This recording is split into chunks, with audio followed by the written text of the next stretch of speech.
The court also ordered the Minister of Agriculture. Baie swaar heen voorgekom het. Oil prices increasing, our shipping costs are also increasing. In America and South Africa.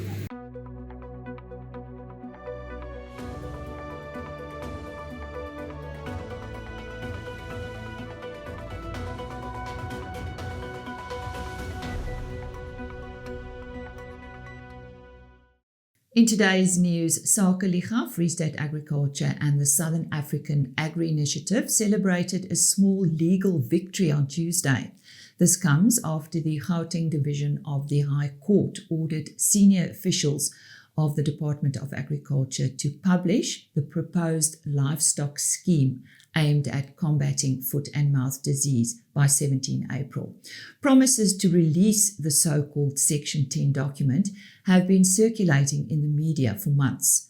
The court also ordered the Minister of Agriculture, the Director General of the Department, as well as the Director of the Directorate of Animal Health to pay the applicant's cost of this one court appearance.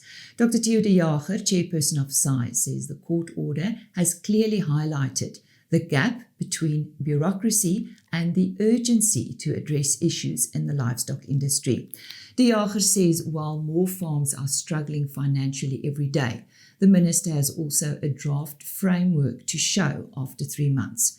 Despite the judge's sharp comments against the state, Minister John Steenhuisen welcomed the ruling, saying the court order has underlined the department's legal authority to control foot and mouth disease. The case has also been postponed until 28 April, and in the meantime, the industry awaits the publication of the scheme by 17 April. Die Noordwes Universiteit se landbouprogram is weer vanjaar onder die wêreld se voorste akademiese landbouprogramme gelys in die jongste Kwakureli Simmons Wêrelduniversiteit ranglys. Die NWU se landboudepartement het sy posisie van verlede jaar behou en word gereken as een van die top 350 landboudepartemente ter wêreld. Die ranglys wat op 25 Maart gepubliseer is, vergelyk meer as 18,000 programme wêreldwyd oor 55 vakgebiede. NWU sê sy landbouprestasie word ondersteun deur inisiatiewe soos die NWU Agri Hub in Mahikeng, as ook die sogenaamde Living Lab vir volhoubare landbou in Potchefstroom. Die universiteit beskou hierdie projekte as deel van sy strategie om sy rol in landbou-innovasie en opleiding verder te versterk. The National Agricultural Marketing Council has appointed a new board. Professor Andre Jooste, head of the Department of Agricultural Economics at Stellenbosch University, has been appointed as chairperson, while Dr. Thembi Gaba, CEO of the Soft Fruit Development Chamber, was elected as vice chairperson.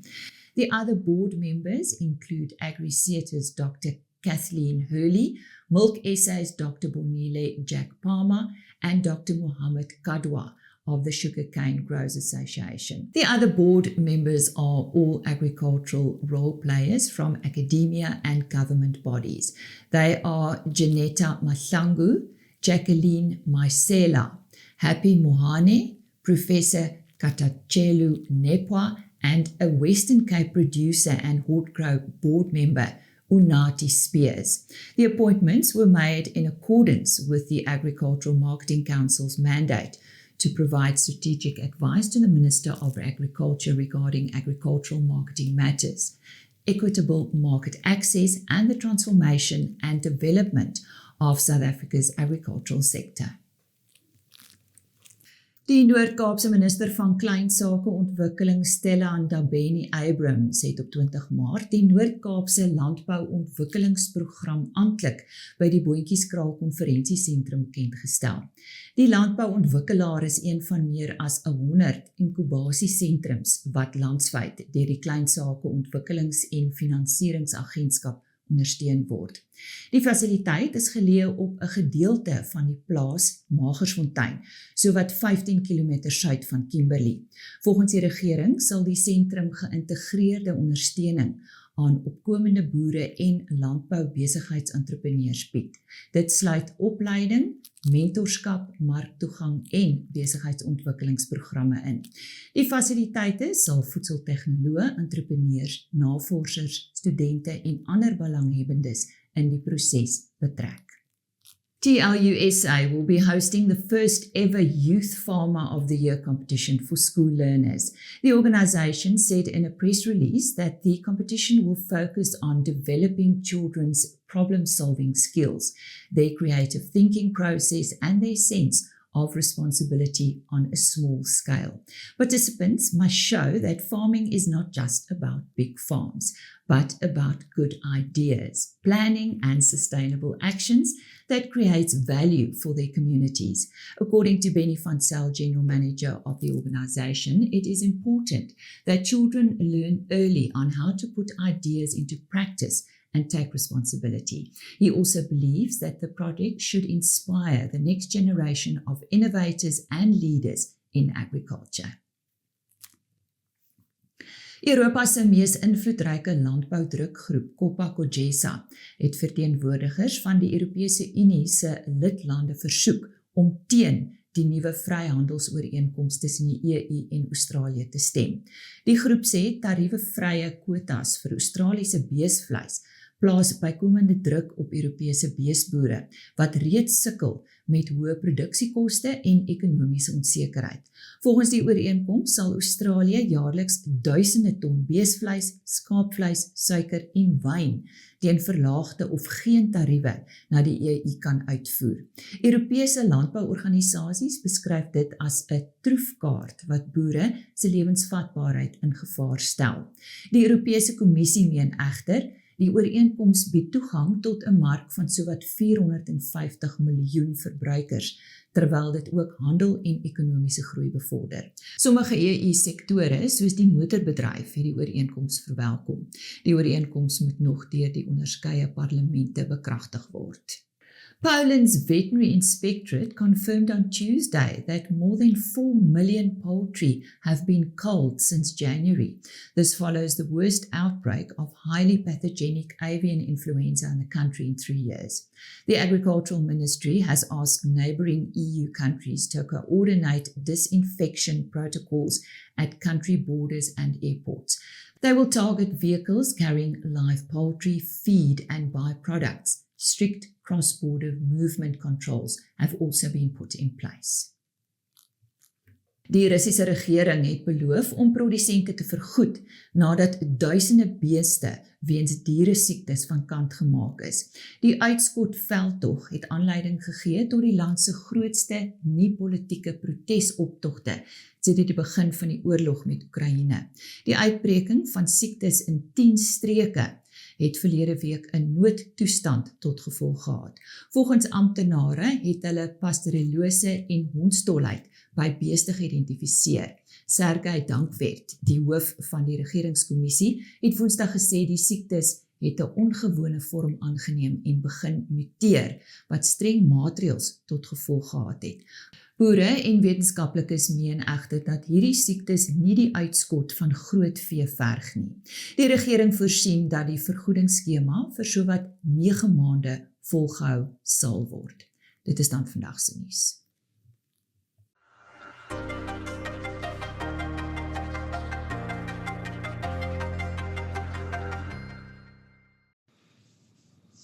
Ja, goeiemôre Lise. Die reën oor die noordelike dele van die land duur voort. Ons sien dat daar in die noordelike tot noordoostelike dele van Limpopo baie swaar reën voorgekom het en vloedtoestande heers plek. Hierdie reën oor die noordelike, maar ook oor die sentrale dele, terloops daar het ligter neerslae verder voorgekom oor die somergraangebied, behoort voort te duur tot omtrent hier by die 28ste Maart. So hier is nog 'n redelike kans van reën wat kan voorkom oor veral die somergraangebiede en dan ook verder noordwaarts Limpopo, Mpumalanga en die gedeeltes. Oor die sentraal tot oostelike dele Ook reën, maar meer ligte reën. Kyk ons 'n bietjie verder suid en weswaarts, is daar ook 'n kans vir reën hier rondom die 18de Maart, oor veral die suidkus gedeeltes en dele van die tuinroete. So daar is tog nog 'n kans wat kan voorkom, maar dit lyk of dit baie vinnig gaan opklaar. 'n Koue front gaan hier rondom 2021 Maart oor die Suidwes-Kaap inbeweeg en ligte reën weer gee, maar veral dan weer oor die Kaapse suidkus en teen die tuinroete op. So dit lyk nie of daar veel reën gaan voorkom in die suidwestelike dele van die Wes-Kaap nie. Interessant, as ons 'n bietjie globaal kyk, dan het daar baie reën, of swaar reën en vloede voorgekom oor Kenia. Nou, dit is nogal insiggewend, want gewoonlik is reën in Oos-Afrika, Kenia, Tanzanië en daardie gedeeltes nie geassosieer met reën in die suidelike dele van Afrika nie. So dit lyk tog asof die reënpatroon besig is om verder noordwaarts te skuif. So daar is nog 'n kans vir reën oor ons gebiede, maar dit lyk maar asof dit redelik min gaan wees. Die La Nina verskynsel is nog steeds so swak daar. Die suidelike oscillasie-indeks, wat die aanduiding is van hoe weerpatrone koppel met die seeoppervlaktemperature, is steeds La Nina neigend. So ons kan dalk nog 'n klompie reën kry hier tweede deel Maart en April, so dit is nie uitgesluit nie. Langer termyn vir die winterreënvalgebied lyk toestande nie baie gunstig nie. Dit lyk asof ons reën maar eers hier in die tweede deel van die winter in daardie gedeeltes gaan voorkom. Nou om dit bietjie in terme van landbouterme te bring, ons so wintergraanboere plant hier in April, maar veral Mei maand, en met die baie min reën wat tot op hede voorgekom het, is daar nie baie grondvog nie, en dit lyk ook nie asof daar baie reën gaan voorkom nie. So daar's 'n sterk moontlikheid dat planttoestande maar redelik ongunstig gaan wees vir wintergrane. Soos ons genoem het, die tweede deel van die winter behoort heelwat beter te wees wanneer die El Niño behoort te ontwikkel. Tot op hede het die El Niño nog stadig, of die vordering stadig, dis nog eerder La Nina neigend, maar ons verwag dat dit hier van Junie maand se kant af redelik vinnig El Niño neigend gaan word. Kyk ons ook 'n bietjie vir na die winter, met die El Niño wat hier in die winter ontwikkel of hier in die lente, is dit dikwels 'n positiewe sein vir reën vir die winterreënvalgebied, maar ook vir die suidelike dele van die somerreënvalgebied.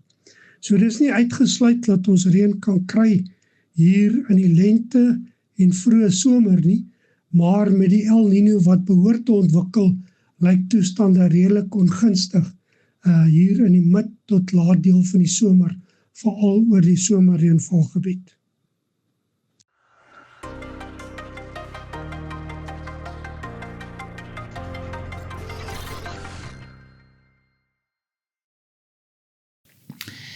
South Africa relies heavily on imported fertilizer, with almost 80% of its supply sourced from global markets.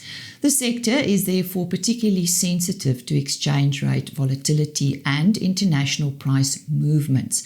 For this reason, Grain SA continuously monitors global and domestic fertilizer trends to better understand their impact on local prices and to provide transparent, measurable competition and accurate comparisons for the industry. Gerhard Burger of Grain SA joins us now to talk about this. Gerhard, thank you very much for joining us.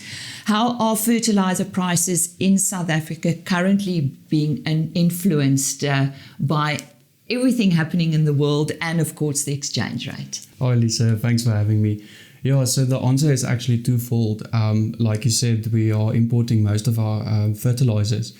And due to that, we are extremely vulnerable to the exchange rate. And with the dollar strengthening, our fertilizer products are becoming more expensive. On the other hand, with the oil prices increasing, our shipping costs are also increasing. We also know of shipping companies asking risk premiums due to the Middle East conflict. So not only is our product becoming more expensive, but our procurement cost is also becoming more expensive. Sure. Now, in a recent article, it is cited that field crops account for 73% of all NPK fertilizer use in South Africa, and with the dominant crops being, as far as I'm correct, maize and sunflowers. How do these crop types need, or why do these crop types need more fertilizer? Yeah, so with the low market prices and the low margins that producers are currently facing, we have to fertilize for our maximum potential yield. And with crops like maize taking up most of the hectares of planted row crops, it makes sense that these crops take up most of the fertilizer stock. Now, Gerard, you and your team don't only monitor price trends. What else do you do with regards to fertilizer, and what is the importance thereof? So Grain SA, in partnership with FETASA, the Fertilizer Association of South Africa, and the Department of Agriculture, have an ongoing fertilizer monitoring project where we sample products from various companies across South Africa to make sure that their products meet the standards as set out in Act 36. So this project has actually helped us to increase the average quality of fertilizer over the years, and we make sure that what the suppliers promise on their labels is actually in the product. So not only is it a quality check for the suppliers themselves, but it's also a helpful tool for farmers to make sure that they do not lose out on potential yields. Oh, that's good to know. To create a transparent production environment for producers, benchmarking local fertilizer prices against international trends is necessary. How do you do this, and how does it support the South African markets? Yeah, so we have to look at international price trends because our fertilizers are imported. So what we do is we make sure that, say for instance, the ammonia price decreases internationally. We make sure that that price decrease reflects in the local market to make sure that producers aren't exploited. This is also a check to make sure that the market stays transparent and stays fair. And we do have fertilizer companies that help us in this endeavor. Well, thank you very much for joining us today. Gerard Burger from Grain SA talking to us about the use of fertilizer in South Africa. And of course, it's sad to know that we have to import almost everything, especially with what's going on in the world currently.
Hello, Richard Kricher, Chairman of Grain SA.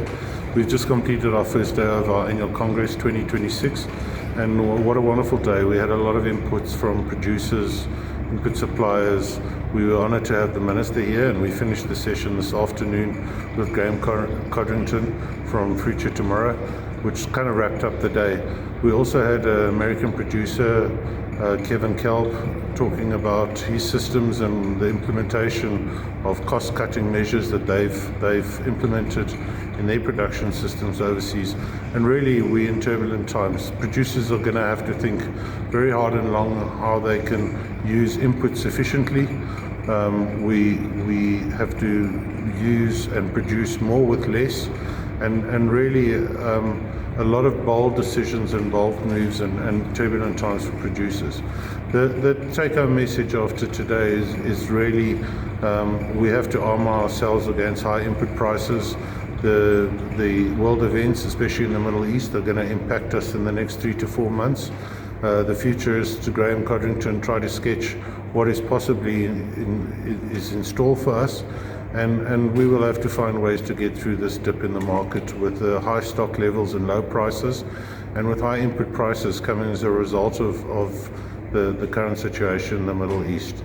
There's no quick answer, there's no quick fix to our situation, but what stands out is that together as a collective we can get through this.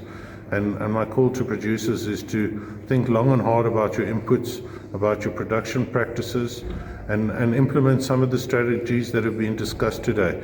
The information that was gathered and shared today is available online, and everybody can go and have a look at what the day involved and listen to the speakers and the contributions that were made.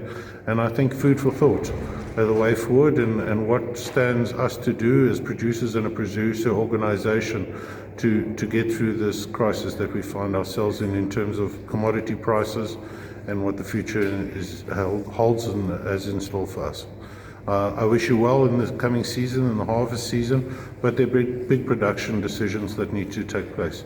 When we talk about the wheat industry, the Minister shared certain insights about the processes that are being followed in terms of the tariff implementation. He's a stern supporter of the revision of both the pricing and the automation of the tariff, and also spoke about some of the challenges that we're experiencing as producers.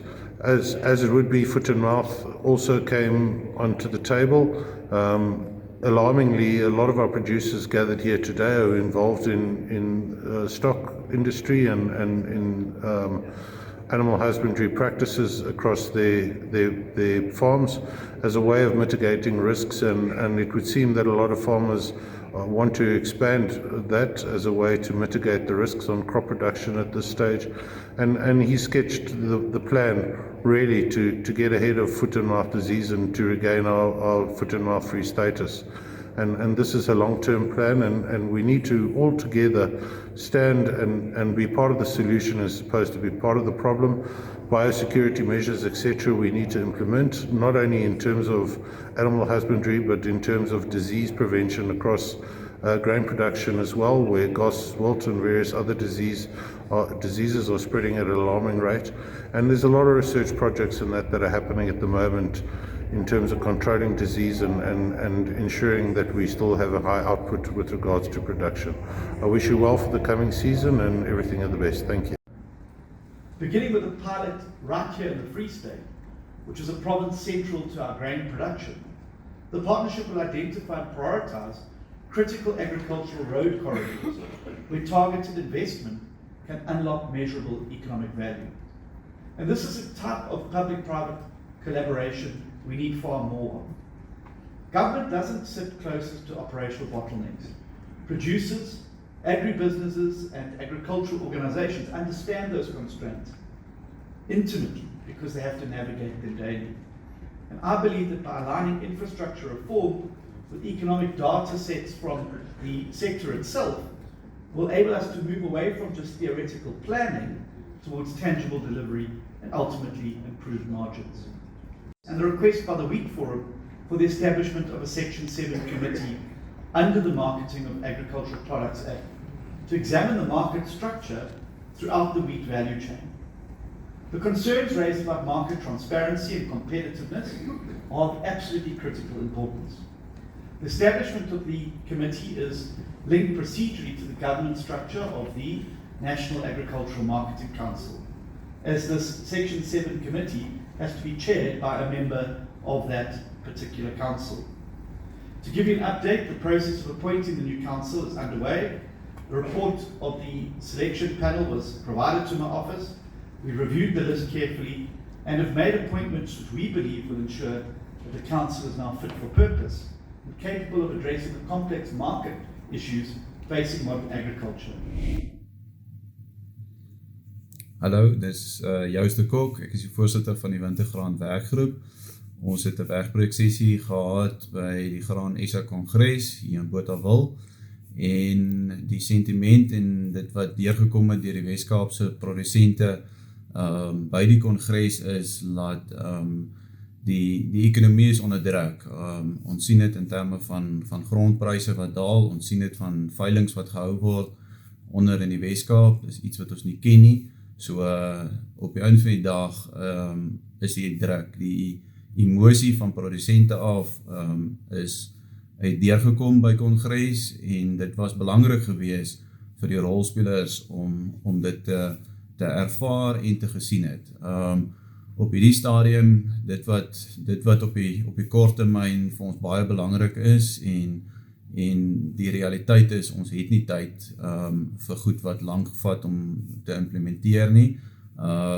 Ons het 'n aansoek ingedien by ITEC in terme van die tariefmeganisme, laat dit basies soos die dieseltarief maandeliks afgekondig moet word. Ons wag al 18 maande vir 'n antwoord en dit is bitter belangrik rede ons 'n netto invoerder is van koring en ons baie keer moet kompeteer deur lande wat swaar gesubsidieer word in die buiteland en wat dan basies daai produk kom land in ons land en ek wat 'n produsent is moet op 'n manier beskerming kan kry en die mede-produsente.